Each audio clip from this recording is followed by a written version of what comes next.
So I guess I decided to start talking publicly about my HIV when I realized that my parents and my family and my friends weren't exactly as aware and as knowledgeable of it as I thought they were. The stigmas surrounding it, and their viewpoints just really wasn't in line with what the reality is. So I need to get out there and let people know what the truth is and what HIV is and how they need to become part of helping those that have HIV and stopping HIV from spreading and making a difference.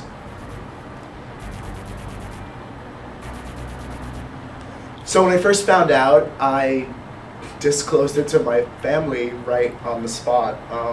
My mother was there with me at the hospital when I found out, and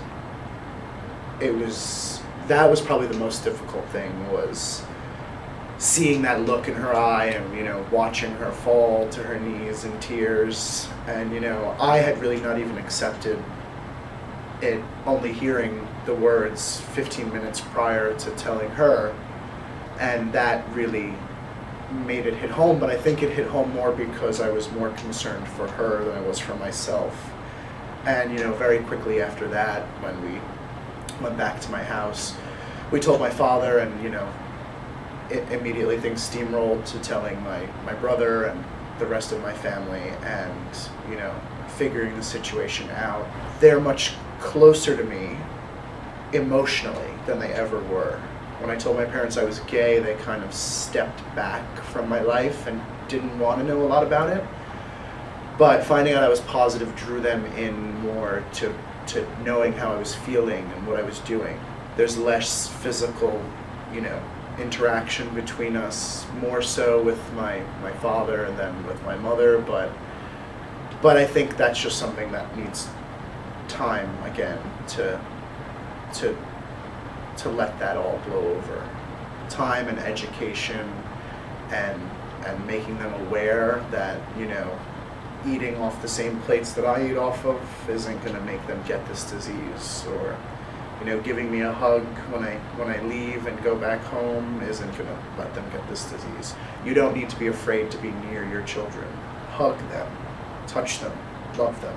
They need that. They need to feel you physically near them.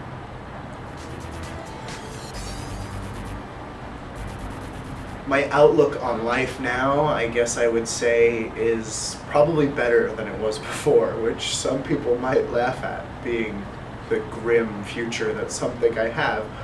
But before, I really took advantage of life, and I lived every moment on the edge and pushed every envelope I could as far as I could push it, just for those little thrills and that little excitement that it gave me. And now I've learned that it's much more thrilling and much more exciting to take every day one day at a time and just really live life, to enjoy just walking down the street with the wind blowing, or just sitting on my couch enjoying some reruns of a cheesy sitcom. I mean, these are the things now that have become important to me, and before, I can't say that was true. Before I was chasing something, and now I'm not chasing anything. Now I'm just living. I have HIV, and every day is a new day, and every day is a new challenge. And I can't sit here and tell you that some days I don't wake up and feel like it's all coming to an end, and I don't know how I'm going to get through the next moment, but I somehow pull myself up and I get out there and I go, even though I don't know how I'm going to go. And by the end of those bad days, most of the time I go to bed at night smiling and happy that I was able to pull myself up and go.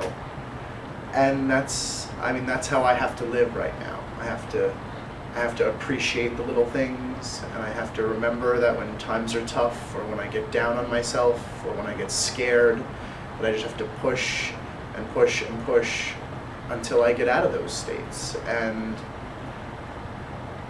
that's my outlook on the future is very good because of that.